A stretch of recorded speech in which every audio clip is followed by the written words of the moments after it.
नमस्कार, न्यूज 31 देख रहे हैं आप और मैं हूं आपके साथ नैना।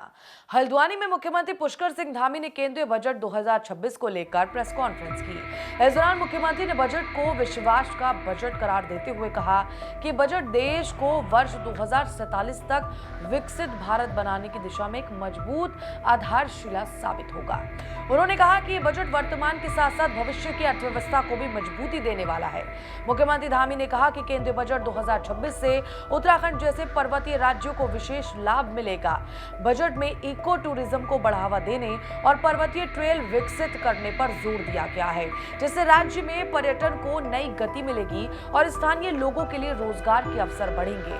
सीएम धामी ने कहा कि बजट आम जनता के जीवन में सकारात्मक बदलाव लाने वाला है। बजट के माध्यम से स्थायी रोजगार के नए अवसर पैदा होंगे, जिससे राज्य में आर्थिक गतिविधियों को मजबूती मिलेगी और पलायन की समस्या पर भी प्रभावी नियंत्रण होगा। मुख्यमंत्री ने कहा कि बजट ये स्पष्ट करता है कि किसानों को मजबूत करने की दिशा में ठोस कदम उठाए गए हैं।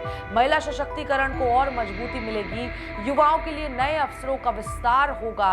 उन्होंने कहा कि बजट समावेशी विकास को ध्यान में रखकर तैयार किया गया है। सीएम धामी ने बताया कि बजट में हवाई सेवाओं को मजबूत करने पर विशेष ध्यान दिया गया है, जिससे पर्वतीय क्षेत्रों की कनेक्टिविटी बेहतर होगी।